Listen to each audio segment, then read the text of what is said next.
I'm very pleased to be talking today to Kamal Shehadi. He is the chairman of Lebanon's Telecommunications Regulatory Authority. Mr. Shehadi, thank you for coming in. Just paint us a very brief picture of what the telecommunications situation is in Lebanon. Well, the telecom market in Lebanon is in the very early stages of the opening to competition, and it is poised for a major rapid growth. And I say that because we have a very high pent-up demand. Telecom services over the last few years in Lebanon have not developed in sync with the rest of the world. So surprisingly, a country like Lebanon today finds itself with 35% mobile penetration, when countries like Jordan, with about 1/3 of per capita GDP, have twice as high penetration rates at 70%. I say that because this is symptomatic of the lack of investment in telecoms that we have seen over the last 10 years in Lebanon. In Lebanon, which once was a leader, a pioneer in telecommunications, is now kind of relegated to the lower tier of telecom services, and that is about to change. Why has it taken so long for Lebanon to liberalize the market? It has taken so long because of, one, politics, the fact that this sector, this business, was dominated for a number of years by vested interests who had deep connections to the political structure that did not change in Lebanon, as you know, due to the political environment.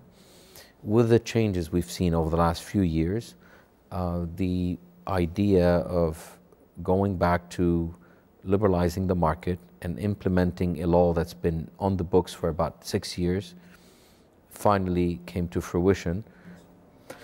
It's a great frustration for many countries where English is not the first language.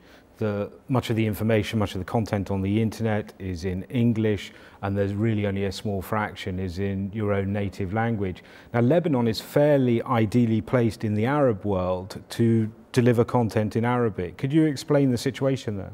Absolutely. This is a very good point that differentiates Lebanon from the rest of the region.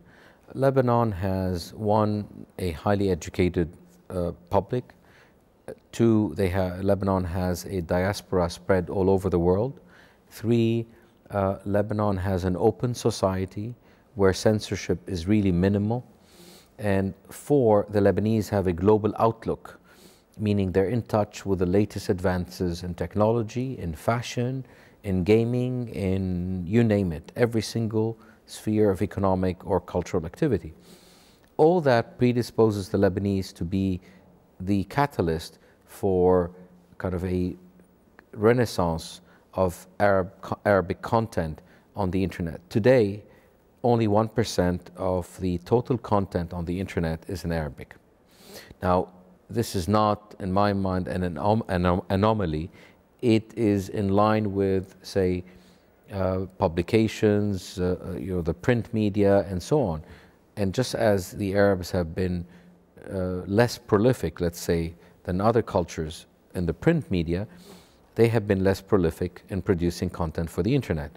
Lebanon will be hosting the Global Symposium for Regulators in November 2009. By then, by November, we hope, the so-called digital Marshall Plan should well have bedded in a little more. We'll have a little bit more knowledge or idea of how the situation is with the development of ICTs. What are you hoping will come out of it for Lebanon? I'm hoping that the Global Symposium for Regulators meeting in Lebanon will place Lebanon back on the radar screen for telecom investors, but also for other regulators. We would like them to see what we have been doing in Lebanon in terms of the regulations we are developing, how we are translating the international best practices into reality.